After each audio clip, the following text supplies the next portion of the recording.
Alors, Tchernobyl n'est pas le premier pour les accidents de centrales civiles, hein. Le premier vraiment conséquent, c'est-à-dire qui a, conduit à la perte d'un réacteur et à un rejet de radioactivité, c'est l'accident de Three Mile Island en mars 1986, qui est une centrale à eau légère analogue à celle qu'on a en France. On a eu une fusion de cœur qui a été qui a été en partie maîtrisé, c'est-à-dire retardé au départ, parce que le réacteur continue à être refroidi, contrairement à ceux de Fukushima qui ont perdu tout de suite leur refroidissement. Et le refroidissement a pu être rétabli quand enfin les experts de la commission de régulation américaine de l'énergie atomique qui avait été envoyés sur place ont compris ce qui s'était passé, la cause, et ont pu maîtriser rétablir le refroidissement du réacteur. Mais il était détruit, c'est-à-dire qu'il y avait 60% du combustible qui avait fondu, mais qui était resté dans la cuve. À Tchernobyl, le réacteur qui a explosé est d'une autre technologie, qui est un peu analogue au graphite gaz sous certains aspects, mais plus dangereux sous d'autres. Ces réacteurs sont maintenant, qui n'étaient développés qu'en URSS. Des réacteurs mixtes, militaires et civils, pour produire du plutonium et de l'électricité, un peu comme les graphite gaz français, qui étaient des réacteurs mixtes pour les deux applications. Ces réacteurs maintenant ne sont plus construits, sont abandonnés.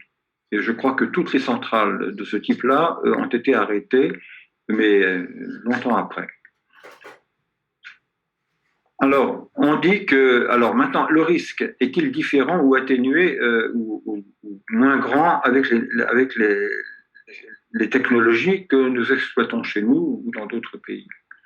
Le risque, il est d'une certaine façon intrinsèque à l'énergie atomique. C'est que si vous voulez produire de l'électricité en grande quantité, il faut une grosse chaudière. Et pour que cette grosse chaudière fournisse à cette puissance, eh bien, il faut beaucoup de réactions atomiques. Et à ce moment-là, vous avez au cœur de cette chaudière l'équivalent en déchets radioactifs de 1000 explosions nucléaires pour un réacteur de 1000 mégawatts, qui est, disons, un standard à peu près, sauf pour le PR qui est encore plus gros, puisqu'il devrait faire 1600 mégawatts, je crois, donc on aurait l'équivalent de 1600 des déchets que produiraient 1600 bombes atomiques de type Nagasaki, par exemple. Bon.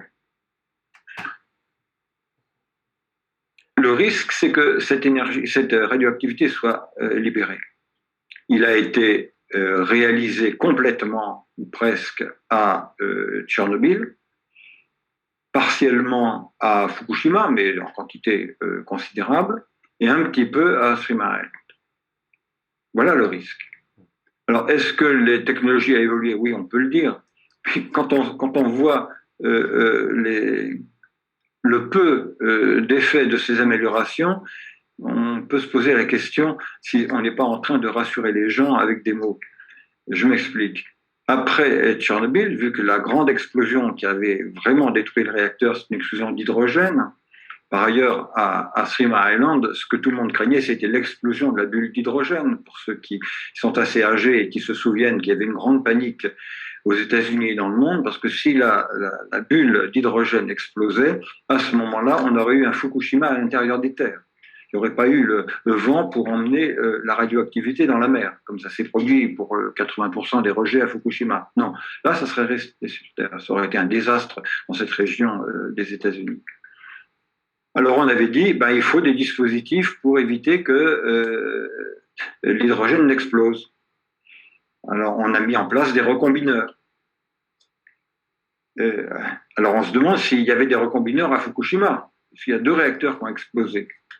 Puis à Fukushima, il fallait réfléchir au problème, parce que c'est sérieux l'hydrogène. Quand ça pète, c'est des ondes de choc supersoniques, rien ne résiste. Alors on pourrait se demander, est-ce qu'à Fukushima, ils avaient bien envisagé tous les cas de figure possibles?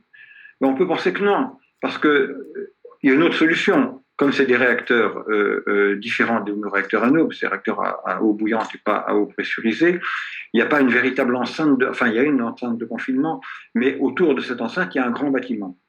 Et si de l'hydrogène se dégage dans ce bâtiment, il faudrait l'évacuer. Alors il y a des évents, mais ces évents sont à commande électrique.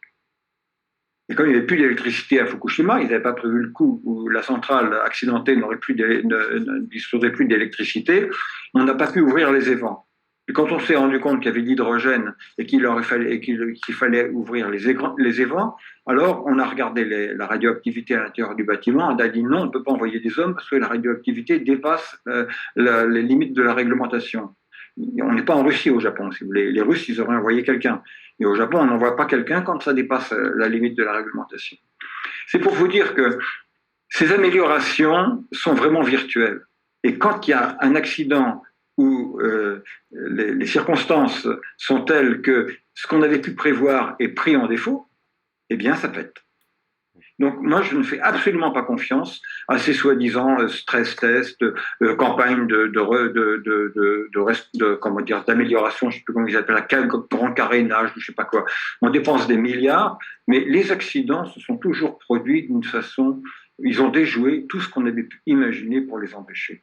Que ce soit à Three Mile Island, où c'était une petite erreur de conception de rien, mais qui a été déterminante, à Tchernobyl, une erreur de manip grossière, qui montre un manque de culture et de culture nucléaire et de culture de la sûreté à l'époque en URSS, et à Fukushima, eh bien, une cascade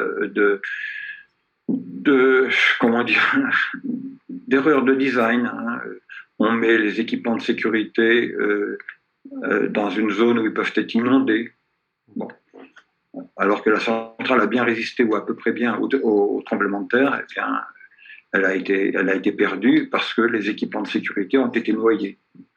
Donc, c'est tout ça qui fait penser qu'on est face à un risque qu'il faut mesurer à l'aune de ce qu'il y a dans le réacteur, et pas de ce qu'on met autour pour essayer de s'en préserver. Imaginez qu'un gros porteur tombe sur une centrale française. Il ne cassera pas l'enceinte de confinement, elle est prévue pour résister à pas mal de choses, mais l'incendie du kérosène détruira tout ce qu'il y a autour. Et vous croyez qu'on pourra contrôler ce qui se passe à l'intérieur quand on aura perdu tout ce qui est autour dans un incendie gigantesque de quelques 20, 30, 50 tonnes de kérosène? Tout cela est ridicule. On ne maîtrisera pas.